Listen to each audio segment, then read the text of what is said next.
when you look at Atlanta's defense, dogfight on offense, do you expect a dogfight as well on defense? Do they have the same grit and grit? No. Okay. It's a big no. You never, when it's just like the side look, this is how you know when it's just like you're totally wrong. When this is the look. I'm calling my shot this week. I'm gonna go real ballsy. I think this is the breakout game for Pickett. I do. I think it's the breakout game for Pickett. What's the breakout game for Pickett? You're talking. It really wouldn't surprise me if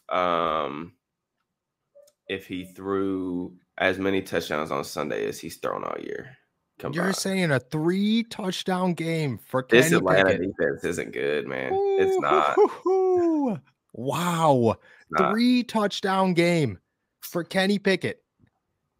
Wow. My original prediction was a multi-touchdown game, but you're going ballsy. I feel really confident that they're going to be able to get this done. I mean, the secondary is okay. I mean, it's not like completely terrible.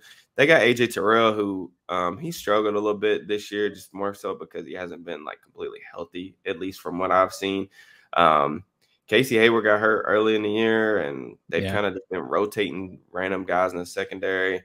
I like Richie Grant, but I just think the Steelers have the advantage on the outside. And they don't have, I mean, they really got one pass rusher who really, really scares you, and that's Grady Jarrett. Aside from that, the rookie Arnold Ebiketie, he is also questionable. So, like, I'm not really sure if he's playing this week or not. I assume that he will because he was a limited participant. I don't know how much he's going to play. But this isn't really a good pass rushing team. And, you know, they're bottom 5 in EPA per play. They're bottom 5 in success rate. I mean, it's not a good defense. So I think that the Steelers, just with the way they've been playing over the past couple of weeks and some of the things I saw from Pickett on Monday night, I just think that they're going to be able to continue to have some success on offense.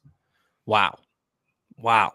Even with what I expected from this game, I did not expect a 3-touchdown performance from Kenny Pickett. Wasn't on my mind. I just didn't think he was there yet. I didn't think that was possible. But if it's that bad, like let's because if the Falcons defense is that bad, let's circle this way then. What did Kenny Pickett show you on Monday that said this dude's next step could be a 3-touchdown performance? Part of that is just like, I think there's some positive touchdown regression coming. Like the throw he had to Deontay, the fade route was a really good ball. That was nice. That ball needs to be caught. And even like the Pickens one wasn't as bad as I thought it was live. I mean, Pickens probably needs to get, I mean, he had his arms one arm outstretched, but like he probably could have dove and got both hands on it. But I just think like there's some positive touchdown regression coming anyway. And like really when you look at what Kenny's done just over the past couple of weeks, again, it's not enough to get me like super excited to where like the Steelers are, you know, they've got this franchise elite level quarterback or they're about to make a postseason run. But at the same time, like he is playing better over the past 3 weeks than he did before the bye. And I think that a lot of the things that they're doing schematically are helping him. And, you know, that does get me excited about where he could potentially go.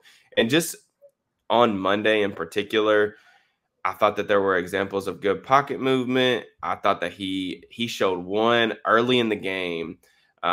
He had one, there was a simple curl route to Deontay Johnson, and he threw it a full step before Deontay broke. And I thought that was the first time that I had really seen him do that throw with that type of anticipation.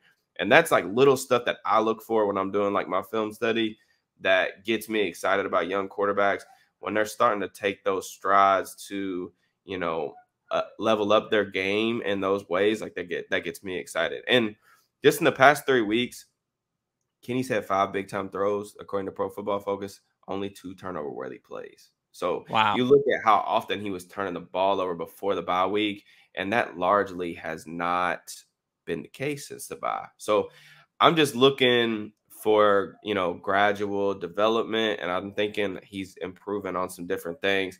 There was a lot of people that was yelling at me about the sack, but, you know, other than the sack that he took that knocked him out of field goal range, I was really, really happy with how he played. I thought that there was a lot of good things that he did.